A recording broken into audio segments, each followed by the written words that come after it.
School में तो ठीक, पाठशाला में तो ठीक, मेरे लिखे हुए संविधान, मेरे लिखे हुए वचनों पर पूरा देश चलेगा, ऐसे हमारे बाबा साहब के विचार थे। उस टाइम पे एक नाबालिग मानो बच्चा क्या सोचता होगा जिसका इतना बड़ा अपमान हुआ था, मगर वो बालक देश के लिए एक मिसाल बन गया।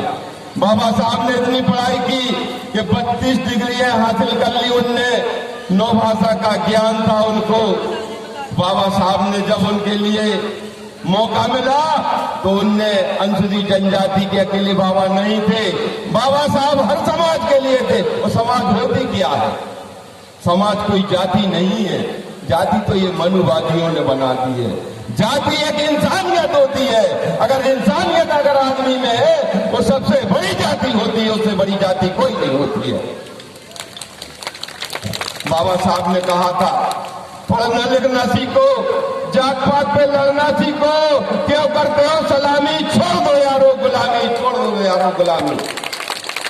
हमें गुलाम नहीं बनना है, हमें पढ़ना लिखना है, आगे बढ़ना है। बाबा साहब ने क्यों ऐसी उंगली करके खड़े हुए?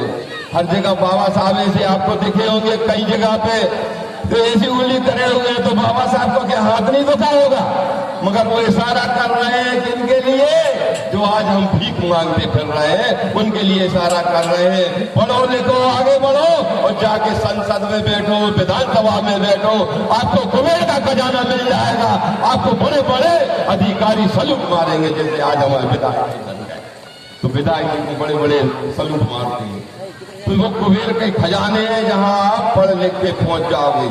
बाबा साहब ने 634 साल पहले कितने अपने पूरे परिवार का बलिदान दे दिया। आखिरी एक दफे उनके बालक की मृत्यु हो गई तो उनके लिए कफन के लिए भी पैसा नहीं था, वो बाबा साहब को जाना था। तो एक बालक अपना जा रहा है, अगर मैं आज नहीं जाऊंगा तो करोड़ों बालक अनाथ हो जाएंगे, आज मेरे को जाने दे। तो बाबा साहब से रमाबाई कहती है ठीक है आप जाइए। रमाबाई ने अपना आंचल फाड़ कर उसको कफन बनाया और अपने बालक को कफन लेके और लेके शमशान घाट में। तो हमारे बाबा साहब ने इतने बलिदान दिए, जिन बाबा साहब के लिए आज आप क्या करते हैं? बाबा साहब ने आपको हक और अधिकार कायम दिए संविधान में, संविधान के विचार से चल रहे आप, बाबा साहब के बताए हुए अनुसार में चल रहे आप, नहीं चल रहे हो। क्योंकि बाबा साहब ने इतनी तकलीफें किसके लिए उठाई? जो गरीब लाचार आदमी है उनके लिए। हर समाज में गरीब और लाचार होता है, ये नहीं है कि आज अनुसूचित जनजाति में ही होगा, हर समाज में मिलेगा आपको गरीब आदमी, लाचार आदमी। हमारी माताएं बहनें जैसे ज्योतिराव फूले थे, माता सावित्रीबाई फूले थी, जिनने हमारी महिलाओं के लिए पढ़ने और शिक्षा का ज्ञान दिया, वो पहनाने के लिए उतना बोलने अधिकार दिलाए। बाबा साहब ने आपके लिए संविधान में हक और अधिकार इसलिए दिलाए हैं कि आज जो भी अनुशासन में, शासन प्रशासन में जो भी अधिकार आपको मिलते हैं, जब तक आप पढ़ोगे लिखोगे नहीं तो आप अपने अधिकार नहीं ले पाओगे, भीख ही मांगते फिरोगे, कहीं भी तुम्हें वो भीख भी नहीं मिलेगी। वो पढ़ लिख जाओगे तो आप अपने अधिकार से अपने पूरे अधिकार ले लोगे कि हमारा अधिकार ये है, शासन में हमें ये चाहिए है, आप दोगे तो आपके लिए पढ़ना लिखना जरूरी है। पढ़ लिख जाओगे तो आप आगे बढ़ जाओगे, पढ़ जाओगे तो वो शेरनी का दूध है, जो पढ़ा लिखा है तो वो शेर खाई दहाड़ेगा, और नहीं तो फिर भीख मांगते फिर वो 2 किलो 5 किलो नानी लेके बस उतने में अपना दिन गुजारो।